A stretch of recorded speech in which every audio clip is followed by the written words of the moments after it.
Class 10th exercise 3.1 question number 1. Aftab tells his daughter 7 years ago, I was 7 times as old as you were then. And also 3 years from now, I shall be 3 times as old as you will be. Represent this situation algebraically and graphically. To represent this situation algebraically, we have to form the equations. Algebraically का मतलब ही यही है कि उसको equations बनाओ. इस question में कहीं इक्वेशन गिवन नहीं है directly, you have to make the equation. And graphically मतलब जब इक्वेशन बन गई है तो उनको ग्राफिकल रिप्रेजेंट करो. तो हम बिगनिंग से स्टार्ट करेंगे. Let the percentage of Aftab be x. आज उसकी एज कितना है? X years. And the percentage of his daughter भी वाई ईयर्स. तो उसका डॉटर का एज कितना हो गया? Y years. अब फर्स्ट कंडीशन आता है. फर्स्ट कंडीशन है दैट 7 years ago, 7 साल पहले की बात है, I was 7 times as old as you were then. Also 3 years ago from now. तो हम पहले 7 साल पहले की बात करते हैं. 7 years ago. Aftab age was x - 7 and daughter's age was y - 7. दोनों 7 साल छोटे हो गए. तो एक तरफ आ गया आफ्ताब का एज, एक तरफ आ गया डॉटर का एज. तो बड़ा कौन है? आफ्ताब. तो डॉटर तो उससे 7 times यंगर है. तो हमको इक्वल करना है तो हम क्या करेंगे? डॉटर को 7 से मल्टीप्लाई कर देंगे. ठीक है. लाइक एक तरफ है यू से 35 और एक तरफ है 5. ठीक है. तो ये फादर की एज है, ये डॉटर की एज है. अब इन दोनों को करना है इक्वल. तो हम क्या करेंगे? इसको हम 7 से मल्टीप्लाई करेंगे तो ये दोनों हो गए equal. 35 is equals to 35. LHS equal to RHS होना जरूरी है जब हम इक्वेशंस करते हैं. तो here daughter's will be multiplied by 7 and they are equal. So here this situation is this condition is cleared here that 7 years ago I was 7 times. तो 7 times को यहाँ 7 से मल्टीप्लाई कर दिया. Open up. x - 7 is equals to 7y minus 49 और x minus 7y is equals to minus 42. This is the first equation. जब ये first equation है तो इसको हम फिर से अब एक टेबल बनाएंगे और टेबल बना के x और y की वैल्यू फाइंड आउट करेंगे. तो we have the equation x minus 7y is equals to minus 42. minus 7y को ट्रांसपोज कर दो तो x equals to 7y minus 42. It will remain minus 42. x equals to 7y minus 42. अब y को different values देते जाए. ठीक है. तो y को जैसे हमने पहले वैल्यू दे दिया 6. तो x equals to 7 into 6 minus 42. तो x equals to 7 6 42 minus 42. तो x is equals to 0. फिर दूसरा वैल्यू और ले लो इसी इक्वेशन में फिर से. तो x is equals to क्या वैल्यू देना चाहोगे? You can take the value as 10. You take the value of 7 into 10. You can take any value. You can take any values. I am taking the same value क्योंकि यहाँ पे table में मैंने पहले calculate करके लिखा हुआ है. This is just to explain you what I have done. Otherwise this 6 7 10 8 you can take any value, but the solution method will be like this. 7 into 10 minus 42, that is equals to 70 minus 42, and the answer will be 28. This is how you are going to solve. Then comes the next condition that 3 years from now I shall be 3 times as old as you will be.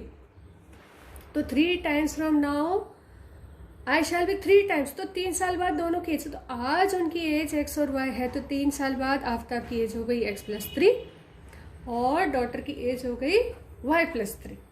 तो दोनों का as बढ़ गया 3. अब Aftab's age will be 3 years more than daughter's age. तो आफ्ताब का as 3 times more है तो 3 times डॉटर को एज को 3 से मल्टीप्लाई कर दें. डॉटर की एज को 3 से मल्टीप्लाई कर दिया तो equal. Now this is x plus 3 is equals to 3y plus 9. ये यहाँ पे मल्टीप्लाई हो गया. मल्टीप्लाई करने के बाद ट्रांसपोज, तो x minus 3y is equals to 9 minus 3. तो x minus 3y is equals to 6. We got the second equation. ये आ गया सेकेंड इक्वेशन. फिर से सेकेंड इक्वेशन है तो सेकेंड इक्वेशन का सोल्यूशन फिर से जाएगा. कैसे? x minus 3y is equals to 6. Minus 3y उधर गया तो प्लस का 3y. x equals to 3y plus 6. Minus 3y उधर गया तो प्लस का 3y 6. अब y को डिफरेंट वैल्यूज दे दो. जैसे सबसे पहले y को वैल्यू दे दो 0, तो x is equals to 3 into 0 plus 6. तो x इज इक्वल्स टू 3 0 ज़ा 0 प्लस 6, तो 6 इसका वैल्यू आ गया 6. नेक्स्ट में तुम कुछ भी वैल्यू दे दो. 2 देना चाहो 2 दे दो. x equals to 3 into 2 plus 6. 3 2 ज़ा 6 plus 6 that is equals to 12. तो आंसर आएगा 12,2. देखो ऑर्डर्ड पेयर है तो पहले हमेशा x का वैल्यू आएगा और बाद में हमेशा y का वैल्यू आएगा. ये y था तो y की जगह हमने 2 प्लेस किया तो 12,2. You can take this coordinate also. ये कोऑर्डिनेट भी लिया जा सकता है. तो I have already calculated and I got this situation. Now will plot this in the graph. So here is the graph. I have drawn the x-axis and the y-axis.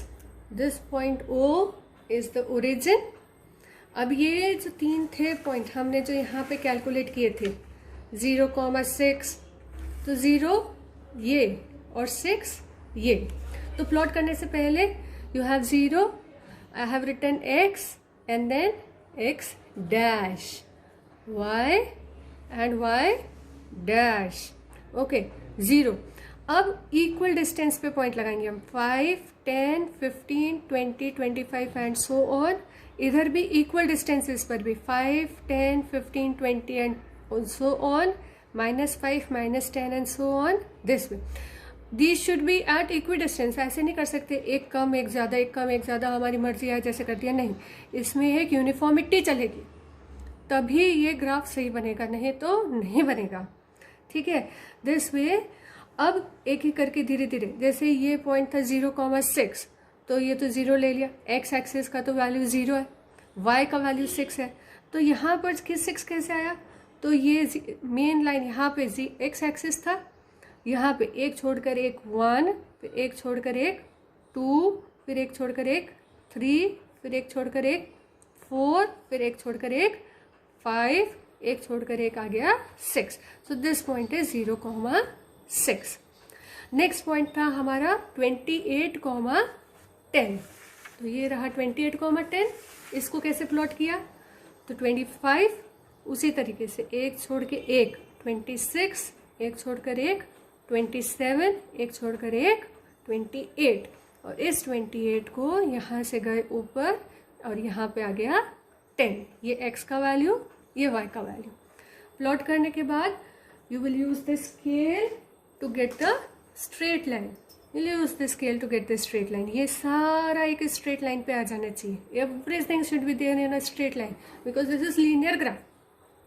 ठीक. Since question में कहीं नहीं है कि what is the age of Aftab and what is the age of daughter, we don't need to give any kind of answer here. It is just to represent this situation graphically. So we are representing this graphically. लेकिन अभी complete नहीं होता क्योंकि यहाँ पे 2 line बनी हुई है. तो कौन सी लाइन किसको रिप्रेजेंट करती है, ये इंपॉर्टेंट है. ये इंपॉर्टेंट है आपको बताना कि कौन सी लाइन किसको रिप्रेजेंट करती है. So this line is x minus 7y equal to -42 and this line is x minus 3y equal to 6 and the graph is done. This is how the first question is done. Okay.